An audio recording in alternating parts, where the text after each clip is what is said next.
Hi, I'm Dave from Boyinaband. I've just got back from Japan recently, where just before I left, I went to see a live show with several different Korean pop acts. So an English guy watching a Korean show in Japan. Multicultural! Now I've seen...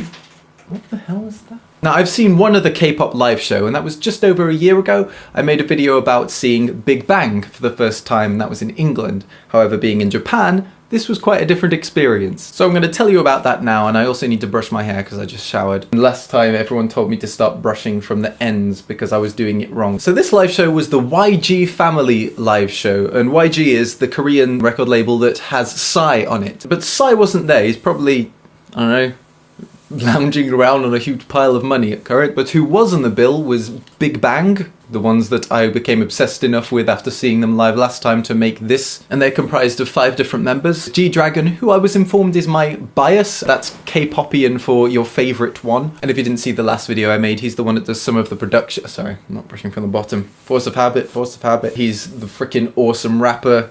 And his flows, There's Seungri, who is the funny one. He's actually apparently a presenter, a TV presenter in Japan. First of all, that's amazing. In 2 years, this guy goes from practically zero Japanese to being fluent enough to be able to make jokes on TV. So then there's Taeyang, sexy dancer, R&B singy, kind of guy. He's released a new single, but he wasn't allowed by the label to show anyone, to play it live.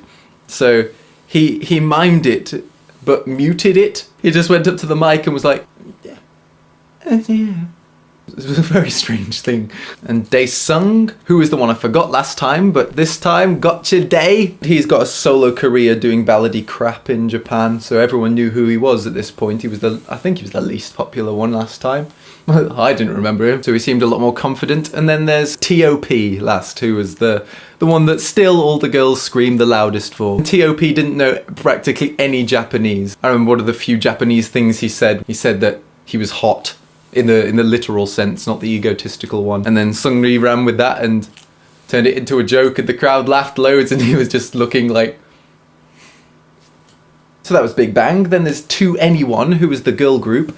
They're comprised of 4 members. CL is the one I definitely remember, because she's the rapper, awesome, cool, freaking hot one that's the best. There was the twerking, the twerker. Whenever the camera went on this girl, I can't remember her freaking name, but whenever the camera went on her, her ass shook. The camera obviously panned straight onto the behind in question, and there was this huge uproaring cheer from the crowd of majority underage girls. So it looks like the Japanese are quite open-minded when it comes to that kind of thing. There was the cute one who totally messed up her Japanese that she had to remember. Everyone just was like, she forgot, and she was just looking terrified on the stage, and then just said, happy death. I was like, I could not have got away with that. And there was another one, I don't remember her. Then there was Epik High, who were a hip-hop group, and I was really excited because I love a bit of hip-hop, but they were terrible, just dire. All of the flows were so boring, the rhythms were just predictable, and it was that kind of hip-hop that was all soulful and ballad. But they were pretty funny. They read their Japanese introduction things off these little cue cards, and they just kept promoting themselves over and over again. So they were like, do you like Bigbang? Everyone was like, yeah. Do you like G-Dragon? Everyone was like, yeah. Well, this is G-Dragon's favourite song. It was fun. You had to be there. Then there was this girl called Lee High. She was singing more ballady crap. But normally when people do ballady songs, they have some kind of incredible voice. You know, you've got your Adele type and your Beyonce type. But this was average voice. Like, she didn't have any presence at all. And it was quite embarrassing at some points. Partway through one of her songs, CL from 2NE1 came out and just had a voice that was 1,000 times more powerful. I just felt embarrassed for the girl. But yeah, not too much of a fan of her. Then there was Winner. Winner was the winners of this kind of X Factor style talent show that was put on by YG, where two boy bands competed to be winner. They were pretty good. They had a few decent raps and stuff, and some of the beats were alright. But partway through the show, the other act from that TV show quite literally popped up the whole way through their section.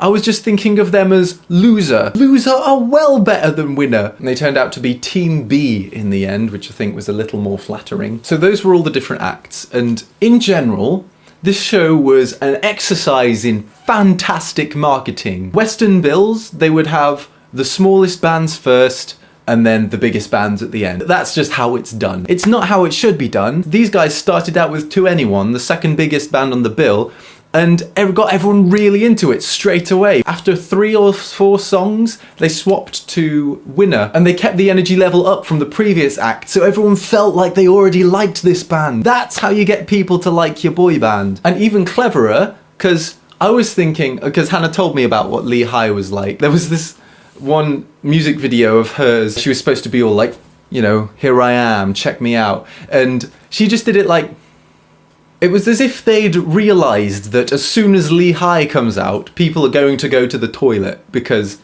you know, no one can be bothered to sit through frickin' 3 ballads. In order to stop that from happening, they didn't introduce her formally like they did everyone else. I think it was someone from 2NE1 suddenly went into this song that I didn't recognise and Hannah didn't recognise. Hannah's my sister, by the way. Forgot to tell you that. Hannah knows her stuff when it comes to YG's artists. And yeah, we didn't recognise this song, and then all of a sudden this girl comes out and Hannah starts to moan. But everyone else just kept the energy level up. They were tricked into staying there whilst Lee High sings, rather than thinking, time to go to the toilet. That was very clever. They kept people there for much longer than they would have otherwise. It felt like every 30 to 40 seconds something was happening on stage. It was definitely much more about the show rather than the music, which I think is much better for live. Perhaps it's just me personally, but recently I've been considerably more excited about the in-between show banter whenever I go to see a band live than seeing the music performed, because generally I've heard the songs played before. When you have the in-between show banter, you get a bit more of the personality of the act, and it's rare that people bring across their personality within the songs, which YG's artists did a lot of the time, because they were talking to the crowd as well in between getting everyone hyped up. They weren't getting them dancing. I'll come to that in a bit. In fact, I'll come to that now. In Japan, you don't dance when you go to a show. In fact, you don't sing along to the vast majority of things, which is quite weird. You do this. Just this. They have a little glowy thing. They just shake their little glowy stick thing for the whole set. Little Japanese girls have considerably more right arm endurance than I do. And it was as if the Korean bands didn't realise that, because frequently they would say stuff like, everybody jump, come on, and then the Japanese girls would be like, yeah. I can't imagine that anyone has died in a mosh pit death in Japan. I suppose that's a good thing, but also kind of loses a bit of the danger, doesn't it? Oh, and one of the other marketing genius things that they did, they got different bands to perform each other's songs. The best example was when partway through the show, all the lights dimmed down, and then up from the centre came all these really sexy moving guys. The guys from Bigbang did a 2NE1 song, like a really sexy kind of girly song. And they were doing all the same movements in the same style as the girls. So like doing one, I think Top did some twerking. It was magnificent. Coming back to that Japanese thing, the fact that they have some of the songs are written in both Korean and Japanese and recorded in both. That wouldn't happen over here in the West, would it? I just can't imagine Harry Styles trying to memorize the Spanish version of That's What Makes You Beautiful as he heads on a plane to Mexico. It just wouldn't happen. They don't put in that kind of effort. So very impressed with that. I bought this shirt. Well, I went to my sister got a crap ton of merch. It was considerably cheaper in Japan than in England. I wanted to get something, so I got myself a shirt. I normally get a small because I like the tight fit, but this is Asia. They generally tend to be smaller than me. I should go for a medium. Looking good, and I think I'm stuck, so I'm probably going to leave it there. I would recommend going to see YG's artists live if they don't include Epik High and Lee High. I thoroughly enjoyed Bigbang again, and 2NE1's performances were spectacular. If you want to see what I thought of the first time I saw Bigbang before I made this mashup of their songs. You can check that out here. So yeah, both of those available. Cheers for watching and have a nice day. And I'm going to try and get out of this shirt. This is perfect for trap dancing.